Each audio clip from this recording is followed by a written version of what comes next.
The boy's voice froze me in the middle of the hallway. My mother had one just like that. I turned slowly, the cleaning cloth still in my hand. The boy was standing at the entrance of the shelter's cafeteria, his wide eyes fixed on my left forearm. On the intertwined flower tattoo that I had hidden for so long under long sleeves, even in the suffocating heat of March. My heart raced. I dropped the cloth. "What did you say?" My voice came out harsher than I intended. The boy took a step forward. He couldn't have been more than 5 years old, dark skin shining with sweat, a t-shirt 3 sizes bigger than his frail body. But there was something in his eyes. Something familiar that cut me like glass. The tattoo. My mother had one exactly like it on her arm. He pointed with his little finger. With the purple and yellow flowers, just like it. My knees weakened. I leaned against the wall, feeling the world spin. That tattoo was not common. It was unique. My twin sister, Helena, and I got it together on our 18th birthday, designed by an artist we had known since childhood. Each petal represented one of our memories, each color a shared dream. Until the day we fought over our mother's inheritance. Cruel words were said. Doors were slammed. 5 years passed without a phone call, without forgiveness, without a chance to go back. "What's your name?" I managed to ask, crouching down to his height. "Daniel." The floor disappeared beneath me. Helena had told me she was pregnant shortly before the fight. I never wanted to know anything else. Stupid pride. Petty anger.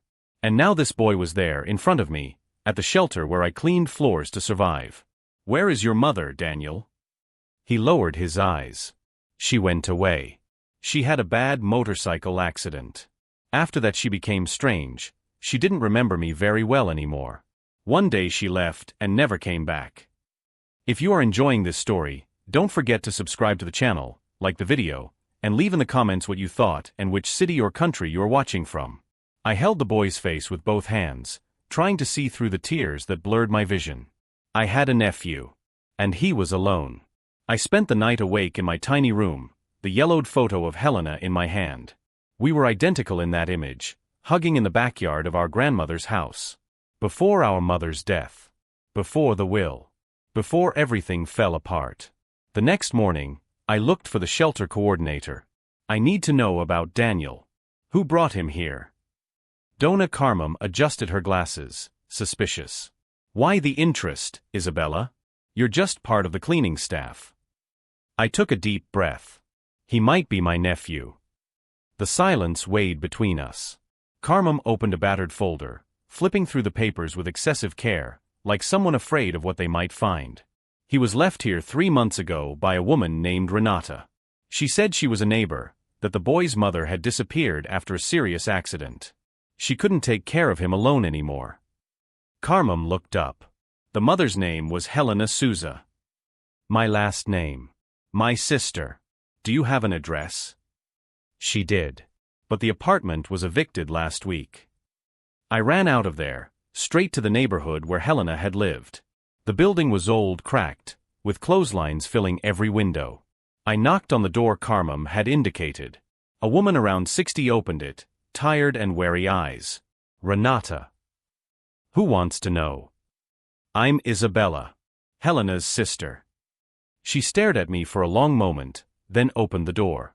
Inside, the apartment smelled of reheated coffee and medicine. Renata sat heavily on the torn sofa. "She doesn't talk about you." The sentence hurt more than any slap. "I know. We had a terrible fight years ago. But I need to find her. Because of Daniel." Renata sighed deeply, rubbing her tired face. Helena crashed her motorcycle into a pole coming back from work. She fractured her skull. When she woke up from the coma, she wasn't the same person anymore. She forgot entire pieces of her life. She became confused, sometimes aggressive. She didn't recognize her own son. Tears ran down her face. I tried to help, I swear I tried. But she disappeared 2 months ago. She left a backpack with clothes and went away in the middle of the night. Where to? I don't know.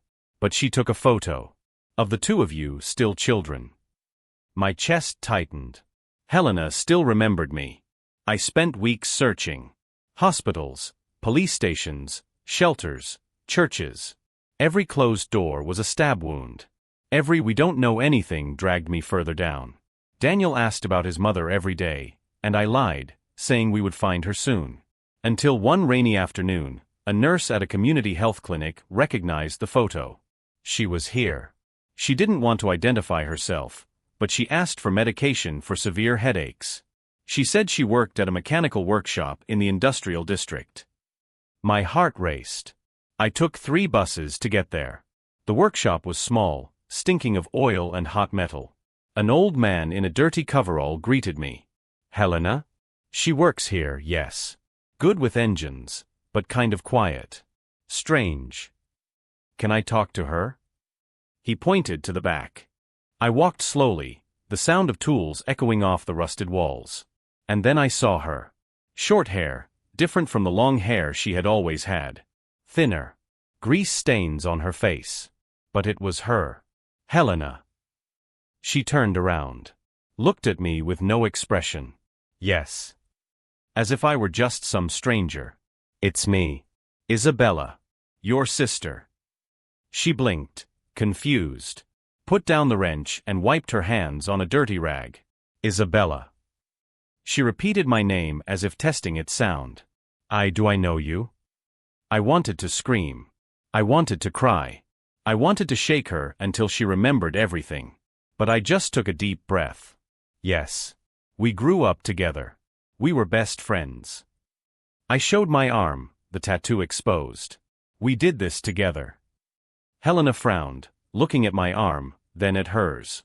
The same tattoo, faded and covered in grease.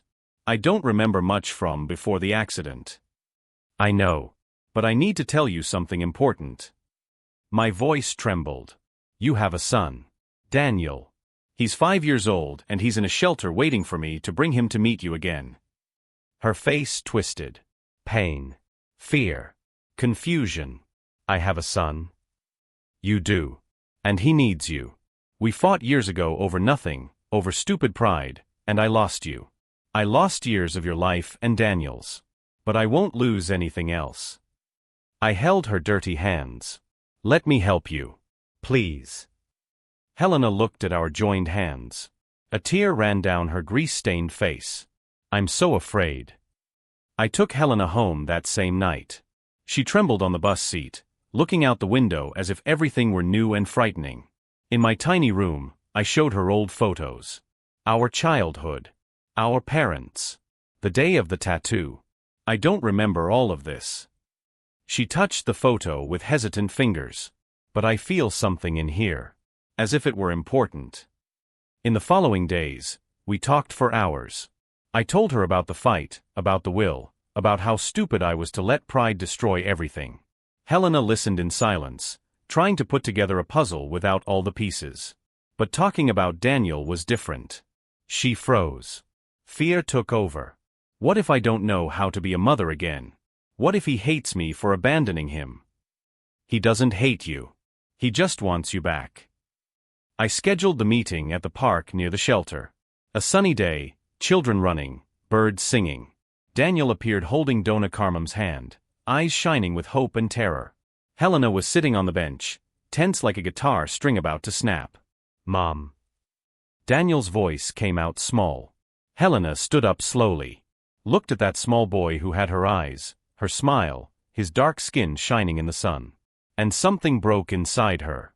It wasn't memories coming back. It was something deeper. Instinctive. She dropped to her knees and opened her arms. Daniel ran. Ran the way only a child runs when they see safety after so much fear. He threw himself into her arms, sobbing loudly, clutching the old blouse as if she could disappear again. I missed you so much, Mom. So much. Helena hugged him tightly, crying too, kissing the top of his head repeatedly. I'm sorry, my love. I'm so sorry. I stood there, tears streaming down my face, watching my sister and my nephew reunite. Watching love greater than memory. Love that survives accidents, amnesia, abandonment. And ISA? Daniel called me, still hugging his mother. I knelt down beside them. Now are we going to stay together forever? The 3 of us. I looked at Helena. She looked at me. And in that moment, without words, we made a silent promise. Forever. I answered, hugging them both. The three of us together. Forever. The first months were difficult. Helena had anxiety attacks when she couldn't remember simple things. Daniel woke up crying in the middle of the night, checking if his mother was still there. I balanced 3 jobs to manage to rent a small apartment where we could all fit. But there were moments of light. Like when Helena cooked pasta and Daniel shouted, "That's how you used to make it before, Mom." And she cried with happiness for getting something right without remembering. Or when I found the two of them sleeping hugged together on the couch, a drawing of 3 people holding hands stuck to the refrigerator. Helena started therapy. She learned to live with the holes in her memory, to build new memories on top of the old ones that were lost. Daniel started smiling again in that wide, fearless way. I learned that family isn't about having the same blood or remembering the same moments. It's about choosing to stay. Every single day. On a Saturday afternoon, 6 months later, the 3 of us were at the park. Daniel was playing on the swing, laughing loudly. Helena sat beside me on the bench, watching her son.